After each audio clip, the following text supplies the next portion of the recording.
and welcome to the fifth episode of the In Confidence podcast. It's Ryan and Tom here again, and this week we're going to be speaking about consultancy fees. So how we go about charging, what that looks like, how we develop our worth, and kind of, as you know, whatever tangents we kind of go into as we're having this conversation. Prior to that, obviously, Tom, I'm going to ask you how's your week been? How's your couple of weeks been? What have you been on to? Yeah, all good, thank you. Obviously, there was a natural break in some of the episodes coming out, which tied in with both me and yourself being on some annual leave from our work environments, which was good and really enjoyable, sort of just to take some time off and reset a little bit. But looking forward to speaking about this today. What about yourself? Yeah, same. Obviously, it was nice to have that little bit of a break. I know I've got one coming up this next week as well. So it's perfect timing of us trying to get this recorded in. And then, yeah, say breaking away from work and having a life outside of it is really nice too. And hopefully that obviously refreshes us for conversations like this. So it puts us in a nice position. I mentioned kind of the topic being consultancy fees. Let's jump in straight away, Tom, and I'll ask you that moment you started your training, you found out that through kind of supervised practice, you were allowed to charge from day one, which was quite a big thing. I never realized that when I was at uni. How did that feel, actually knowing that you could charge someone for the service that you're delivering to them? I think that the brutally honest point was like I didn't feel comfortable or ready to do that. I think my supervised practice journey started almost immediately after my master's was over. So there was little to no gap of that master's finishing to my supervised practice beginning.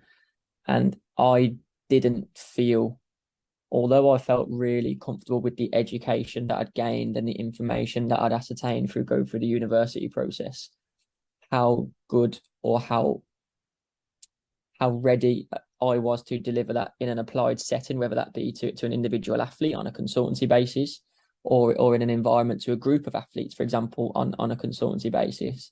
I'm not sold on how I felt. Probably still to this day, still don't know exactly how I felt about being able to do that. And I think that's the most honest way I can put it. It took me a while to come to terms with the fact that actually knowing what my value was at that point in time, and also making it very clear about the stage I was at in my journey in terms of being under supervision whilst completing an accreditation pathway. And I think that's what made me feel significantly more comfortable, is how much clarity I provided on where I was in my particular practitioner journey and how I thought I could potentially provide support to an athlete or a group of athletes. But for me, it was just so important to lay out that honesty of where I was in my journey, so that they knew, the athletes or the athlete's significant others knew who they were working with and what I could provide at that particular point. What about yourself? Because that's a hard question, I think. Yeah, and that's why I think this is going to be a really valuable episode for people, because we're going to discuss things that I know myself I've never really spoken to anyone about. So I know it's going to be valuable just for me and you listening to each other. I think myself, similar to you, obviously went through masters, finished masters. I think there was about 6 months between me finishing my masters and then actually being enrolled on QSEP. And so that 6 months I did a few other jobs. But even then, that delay in time rather than just jumping from one to the other still made me feel that, okay, now you've got the title of a trainee, you can now go and work with athletes, albeit supervised. I don't feel like I was ready to charge people, because I think myself, I was like, how is this different from me learning the information? I'm kind of just feeding it back or parroting back what I learned at uni to someone about some skill or something like imagery, some of the psych skills. How can I charge for that? Because I paid to learn this stuff. And then, yeah, I get paid by someone else to speak about it, especially if I don't feel like I'm really, really confident speaking about some of the techniques. Yeah, we can do the assessments at uni, but all of a sudden it's different when there's actually an athlete rather than a case study or a scenario that's sat in front of you. And I think that took a little bit to get to grips with. And I had conversations. We obviously shared the same supervisor. I had conversations with our supervisor at the time going, what do you actually charge for? And what's what's a session or what's a telephone conversation? Is that the same as a consultancy session? And if it's only 20 minutes long, do you charge for that? And all these debates, which I know we're going to get into as this progresses, but I think it was almost weird finding out that as soon as you enrolled and you were a trainee, that you were allowed to charge. I think that was the biggest thing for me to come to terms with going, it's not even like I've done this with athletes for a few weeks or a few months or a year before I can do that. I can start on day one. Yeah. And then I'm like, I have no experience whatsoever, and yet I can charge you for something I've never actually properly done. And I think that was a struggle for me to come to terms with. And I know, seeing you nodding, that you're agreeing as I'm saying that as well. And I think the other bit that nicely fits into this is that first question of what would you even charge? Like, and I know we don't necessarily have to go into figures, but I know that I had that debate of going, okay, I can charge. So if I feel comfortable with a client, as I've developed my own worth, I understand my value a little bit more a few weeks, a few months into it. It's like, right, I'm in a position where I think I can charge because I can justify that. And then you start there going, so what does a consultancy actually cost for someone? Yeah. Because I know what PT session costs. I know what maybe a nutrition conversation costs. I know what coaching costs. But this is different to that. Yeah. And where does that price point come in? So I know I'm happy to obviously divulge kind of those early bits. I think I started at something like 15-20 pounds an hour as a trainee in that first year. And I was like, right, I think that's something that means that I'm getting a little bit of reimbursement for what I'm doing, i.e. selling my time to someone and some of my knowledge. But also, I don't feel like I'm setting a standard that the athlete thinks I'm going to meet. I think that was a conservative figure that makes them fully aware that I'm still a trainee and I'm still learning as I'm going. How was your experience of that? So we don't necessarily have to go into figures and fees, but are you along the lines of something similar of kind of your headspace around those bits? Or so I've got like a stupid analogy, but one that felt like quite significant to me at the time. Like, you know, when you go to the barbers and you've been going to the same barber for a while, so they're classed as like the senior barber in that shop. And then sometimes you have like the apprentice or someone who's learning the trade at the start, and they offer out free haircuts. And most people avoid them because obviously they're at the start of their journey, and you've trusted your barber for a significant amount of time. You don't want to change it. And I remember thinking, after being immersed in an environment and working with athletes within that environment for a while, well, I'm not the brand new barber stage, but I'm not senior barber level either. So if the haircut was £20, I'm not £20 worth of psychologist yet in terms from a barbering point of view. But I also knew I wasn't that brand new, never touched the clippers in my life before, didn't know what I was doing.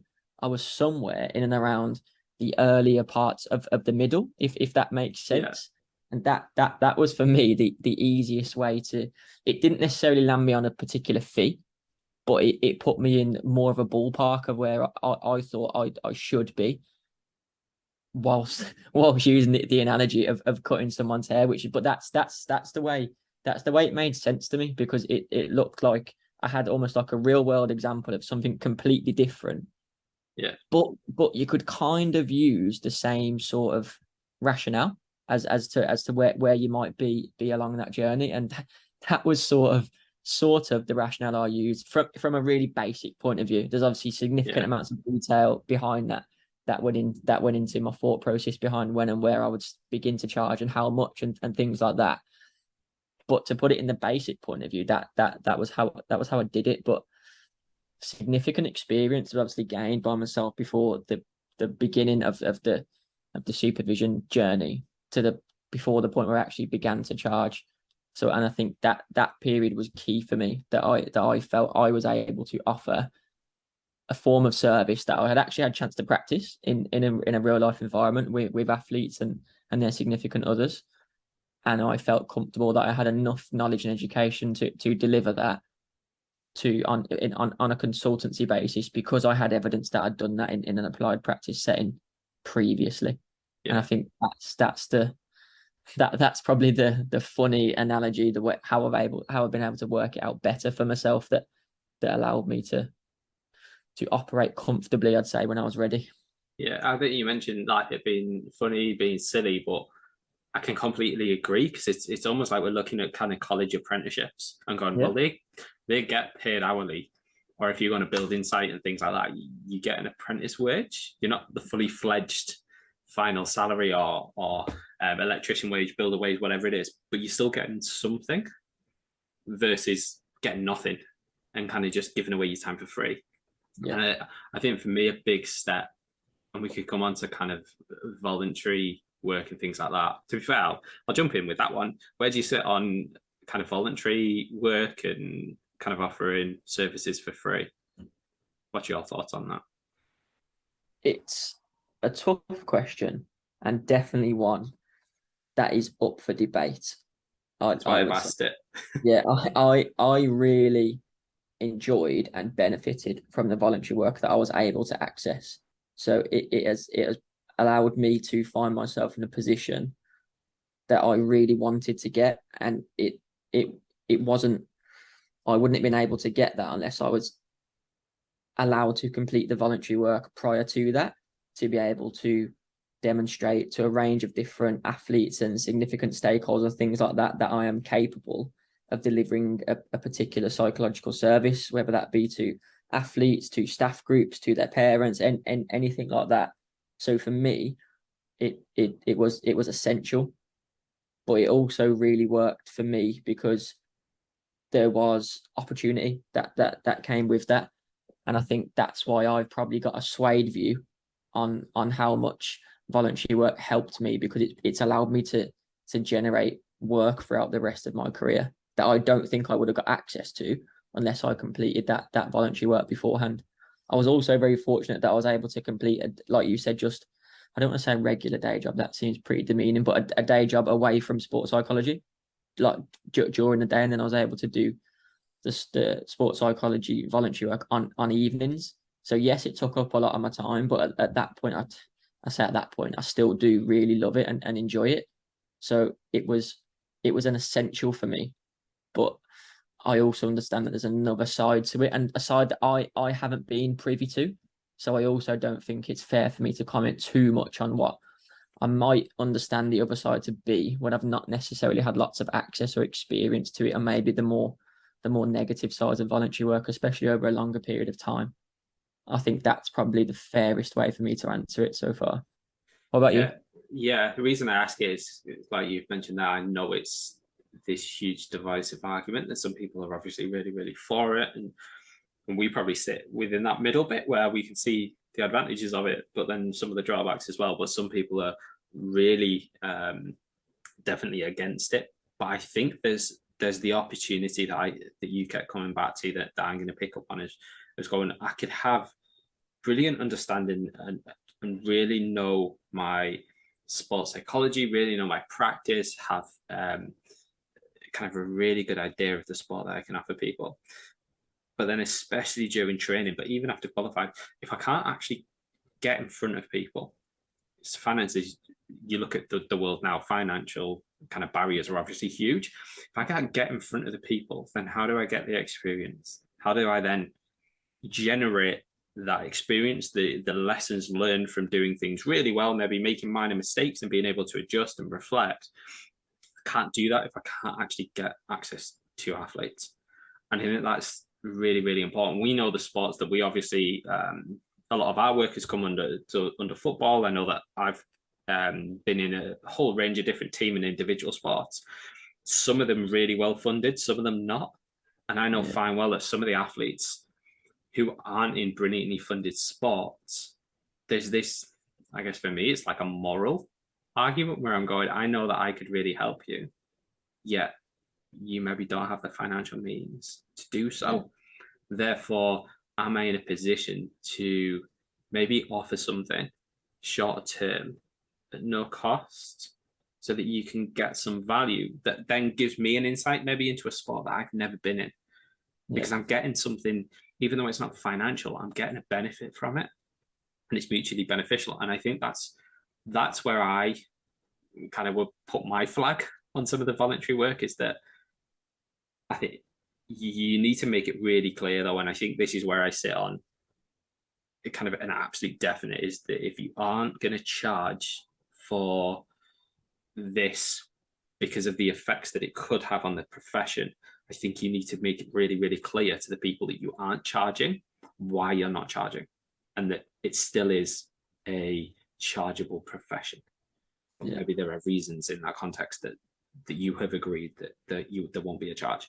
Like I said, some of the mutually beneficial bits is a new sport, new athlete, a financial barrier, because you have X amount going on over here. That means that you can free yourself up to be more available for someone else. Yeah, but I think it's really important to make it clear to that athlete, that club, organization, that group, whoever it is, that, by the way, this is what it would be worth, but I'm doing it for no cost because of X, Y, and Z. Whereas I think the flip side of that is just doing it for free, but not giving people an insight. Oh, by the way, it isn't free for everyone, because otherwise we ruin our whole career then, because no one can ever get a job that anyone will pay for, because why would we pay for it if people are just willing to do it for free? And I think that's the big crux of it, that from my perspective, that's where I sit comfortable, that if I am going to do something for no cost, and have done in the past, that there has to be a justification for doing so. Yeah, it's a good point, that, isn't it? It is a good point. Do you know what one thing I was going to pick up on was utilizing, like, most university courses, whether that be in the undergraduate or postgraduate, have internship opportunities, and they were some of the best experiences that I could get at that time. And they're obviously voluntary, because you're having to do it to commit to or to help some of the grade that you'd receive in for university degree. And I think that was so important for me, of getting a little bit of an insight for free. It almost felt like I was getting the insight for free, in terms of what these different environments might look like. How you get access to the practitioners within the environment. You don't get tons of access, but you get more than enough, considering they're working in a full-time job. That I was very lucky to have really good access to some of the practitioners in those roles, that give me a lot of time. I was able to ask a lot of questions, find out a lot of information, and also feel what, like, the commitment to a role might look like. And when I say commitment, I mean giving up 3 hours a week, maybe 4. So it wasn't commitment in what a job would be, but like maybe the more turn up on the unsociable hours on an evening, for example. Whereas actually, if you're going to work with the large majority of youth athletes, for example, a lot of them will take place in the evening because of their school and education commitment. So it was just utilizing those opportunities that were available to me that I found really enjoyable as well, that just give you little snippets, little insights, and little ins in general, in terms of contacts and things like that. So that for me was also, whilst we're talking about voluntary work and the overall landscape of it, that was, I suppose, some form of voluntary work, even though it wasn't because you're working towards a mark for your degree, that I found really important and really, really useful, to be honest with you. Yeah. And I think something you've not mentioned, but jumped to mind as you were speaking there, because I think all the points you've made are really valid, 100% agree with them all, is that gave us as students the experience without the pressure. Yeah. Because I know early on, obviously, when you start charging clients, there's a pressure that comes with that, because all of a sudden you're delivering a service that they're paying for. They're using some of the money they have to actually pay for what you deliver. And I know early on, as a trainee, there was a pressure associated with that, of going, this is different now. It isn't that we're just doing it for fun or for experience and kind of voluntary. All of a sudden, if you're charging like, oh, this changes things, even though it's exactly the same support, you feel like you're obliged to deliver something to a really, really good standard. Even if it's for £10, £11, whatever it is an hour, you're like, oh, this is actually completely different now, because someone's spending some of the money they've earned on me. I think that's a weird scenario to be in, as well, especially early on. 100%. Like, even like your little pre-session, the feeling was slightly different. I think the first time of like I'm now operating in a results-based business in terms of what this athlete. So usually in consultancy work, an athlete will present with some form of issue that they may like support with, or they may like help with, or they may like to maneuver or navigate, whatever the correct word is for that. And then you almost go from, okay, I'm going from a support-based role to I'm now in a results-based role, because they're providing some form of finances, whether that be from their sporting environment or from their own back pocket or their parents' back pocket. So those results need to come, and I need to help provide that because they've trusted me to do it. So I do think they settle after the first one. I will be honest, from my experience, like, I didn't get like that every time the session was due to take place, but the first one, I definitely felt like there was a significant push for results, but I was quite lucky in the fact that feeling sort of subsided quite quickly. And I am aware that feeling may not subside as quickly for everyone. I was just found myself quite fortunate that it did, really, but I actually couldn't tell you how it did that or why it did that. It just sort of did for me. But that's what I'm saying. Yeah. I think I've got to have an appreciation that won't be the same for everyone. Yeah, and I know personally on mine, there was that sensation of obviously charging clients when you started charging, and a lot of the early work, as you know, is around kind of those site skills, because they're simple. We understand them really well. Other people understand them, and they're relatively simple to deploy. And as we learn, as we get practice, we fit a little bit more into our philosophy. Mine's evolved into kind of the humanist counselling perspective, where it's a lot more kind of talking rather than giving tools. And I know I had conversations with my supervisor at the time going, if I'm not giving someone something, how can I charge them? Because I felt like, if I'm upskilling them in a tool or giving them some supplementary stuff to go off and do and practice, I was like, that for me makes sense that I'm charging them then. If they're just coming to meet me in a coffee shop somewhere, typically, and we're having a conversation and then they leave, the conversation is the valuable bit. But I was like, they're paying me just to have a chat.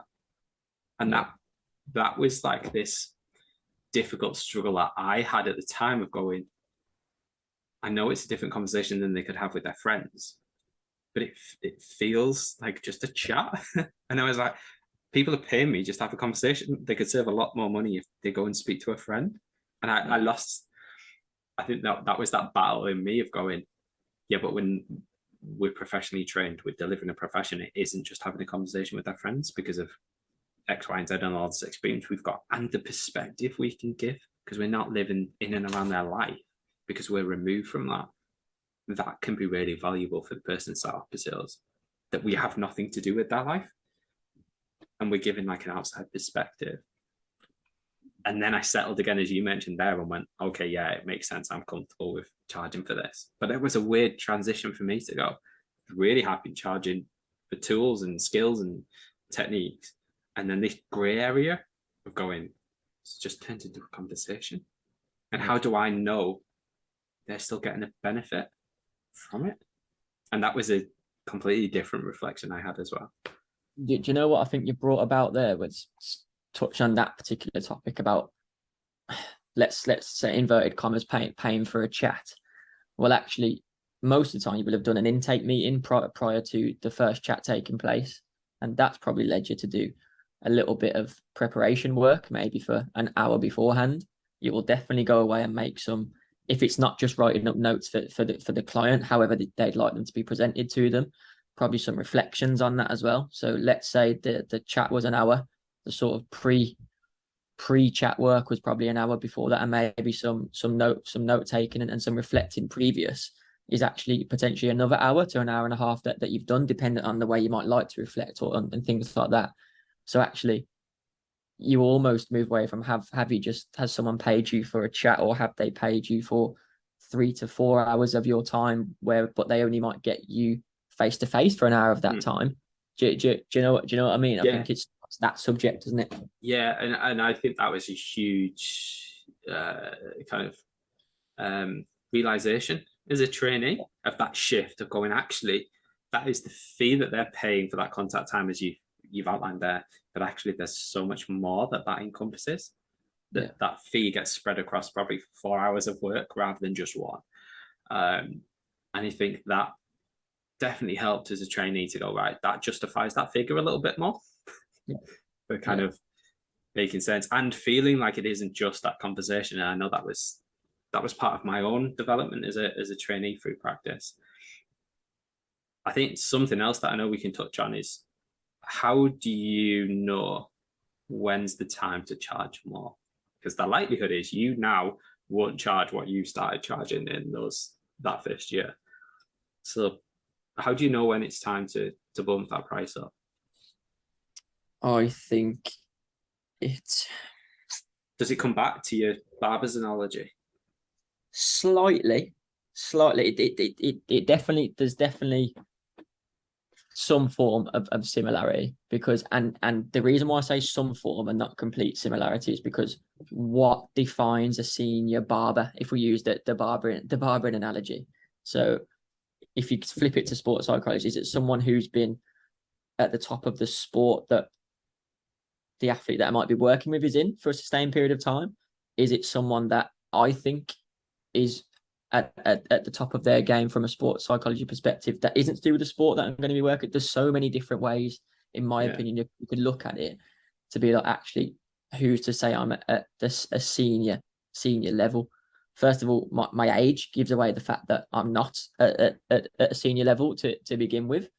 So I think it's almost being subjective and being prepared to be subjective about the experiences that you've gained whilst going through most probably the supervised practice accreditation, whether that be BPS or BASIS. And then the amount of different work that you've been able to carry out whilst being in either a sporting setting or from a consultancy basis with athletes or clients previously. So that for me is probably the most subjective part of where do you almost put yourself along that barbering scale between apprentice to senior barber, and what sort of rationale have you got for that? And then I think when you're clear on that, I think you come to a realization of what you could potentially charge someone. That's probably my way of thinking about it. Not necessarily a really well-rounded point, that one, but I think you know what I'm getting at. Yeah, no, 100%. I'm just thinking, and I think it helps us taking it out of this profession as well. I think that helps this conversation. Is that, again, you could we'll stick with barbers. You could run a barber's, you could cut hair for £20. Let's say I'm running out of kind of Manchester, somewhere like that. Yeah. If I'm running the same barbers in London, likelihood is I'm not charging £20 now, it's probably £30-35. But it doesn't mean that the person's got a different level of experience, or doesn't mean the one in London's better than the Manchester one. Yeah. I think, like you said, there's so many different factors that it isn't just experience. It's a whole host of things. And I think the bit that I come back to is we're obviously really, really personal within sports psychology. And I think this is where we need to turn it against ourselves as the psychologists of going, you know what, actually, yeah, you can compare it and look at different comparisons for having a look at to see where possible who's charging what to make sure you're in the right ballpark. I think the biggest thing is whatever you're putting down in that contract that you're going to charge someone, you have to be comfortable with that. Yeah. Because I think if you know that you are underselling your support, that potentially can influence what you actually deliver. But at the same time, if you feel like you're fleecing people, that you're charging X amount and no way you up to that level, it's going to come across in how you interact with that person. And even just morally, I think you're going to feel like you're not doing the service that is sitting comfortably with you. And I think that's the most important bit, that whatever the figure is that you are charging someone, you have to feel comfortable with that. It has to make sense financially for you, for the outlay of X amount of hours of prep and travel and things like that. But I think it has to be something that you can kind of live with, I guess is the best way. Or it makes you sleep at night to go, you know what, yeah, they're getting the right service for the right price, and I'm comfortable with what I'm charging. I think that's the most important bit to mention with it in regards to this. I think you're 100% right, and that's probably taken us to the natural end point of the conversation in terms of all the points that we've gone through there. The ultimate be all and end all conversation or point from us, or that we both feel comfortable making, is it's about your own comfort levels in terms of, because ultimately when you're operating on a consultancy basis, you as the practitioner are going to be charging that client, for example. So therefore you have to be comfortable with what you're going to charge them, and that is, like you said, I don't think you could sum up any better than that, the be all and end all of it. Yeah, I appreciate it. Realistically, I don't think there's too much more to add for that. Obviously, you carry on this conversation for hours. You actually really could, but it is like, that's such a good way to round it all off. And we provided different viewpoints that actually, regardless of the viewpoints, whatever you feel comfortable with, is probably going to be your best bet a lot of the time. Yeah, and like you said there, Tom, I think we've left it in a really nice place there, that we know that for those listening, obviously, hopefully you found the conversation valuable, but we probably left the door open for a future conversation about this at some point. So please let us know if you have different questions in and around this area of consultancy fees, because we know it's unspoken about, hence why we're having the chat. So please let us know. Thank you for those that are obviously tuning in, with this being the 5th episode. It's brilliant seeing the interactions, seeing the viewers, and knowing that people are actually listening to these conversations and finding them valuable, because again, some of the messages we're receiving only boost our own confidence and motivation to keep this going. So we really appreciate that. And we will be back soon with a different topic, me and Tom, as you're getting used to now, and we will see where we end up on that one. Yeah. Cheers, everyone. Thank you.